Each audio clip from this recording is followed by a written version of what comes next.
Alright guys, we're back with more of our frequently asked questions, and we try to answer as many of the questions as we can. And I will tell you guys, YouTube does not always tell me when I have a message, so if I don't seem to be answering, it's better to email me through the website, because YouTube is, or sometimes they'll tell me, weeks later, or, that they can do everything they can do is amazing. Alright, so we get asked, is the collar waterproof? Absolutely yes. There's the company that invented the non-waterproof ones went out of business 30 years ago. So, they can make a $10 watch that's waterproof. So the collar is waterproof. They can make watches that you can dive to the bottom of the ocean and be waterproof. So the way the 200, actually this is considered water resistant. But you do need to try to keep this little thing here on the side there. But the new ones, the 300, I'm pretty sure the remote is completely waterproof.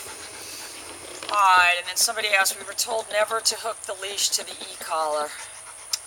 My answer to that was I was told never to do a lot of things too, but I did them anyway. So, there's no real...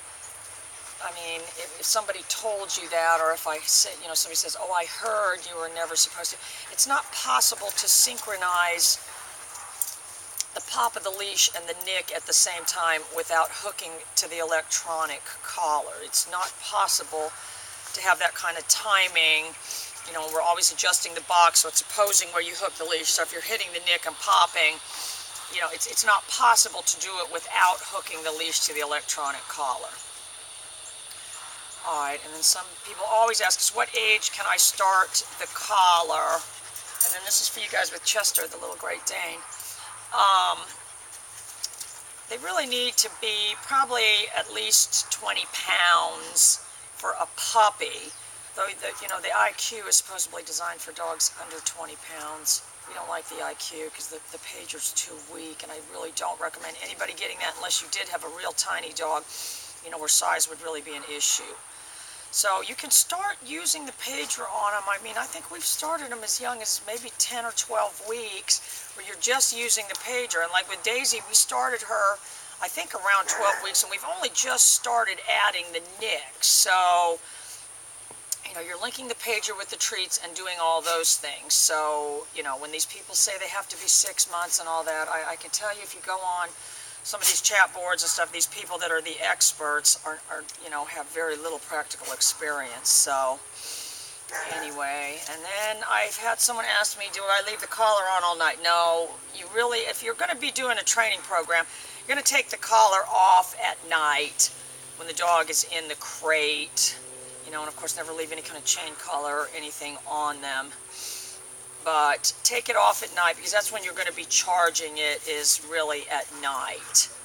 So then you're just going to put it back on when you let the dog back out. We usually put them on in the morning and then take them off the last thing at night. So, and then I had somebody ask, can I use it to stop the dog from chasing cats, squirrels, etc.? And the answer is yes. But you want to collar condition the dog first for the 3 basic behaviors. You don't want to just go out and wait till the dog is starting to chase it and then start using the collar then.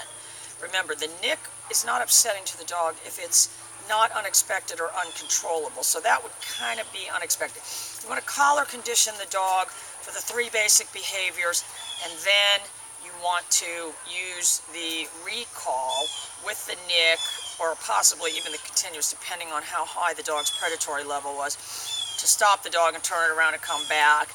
And then if it continued, you could possibly use it a little bit as a punishment. If you were looking out the window and it was doing it, you could just bump the continuous or something to dissuade them from doing that, because really no good has ever come from one chasing a cat or a squirrel or whatever. Alright guys, I hope you guys all have a great weekend. Keep the questions coming. See you next week.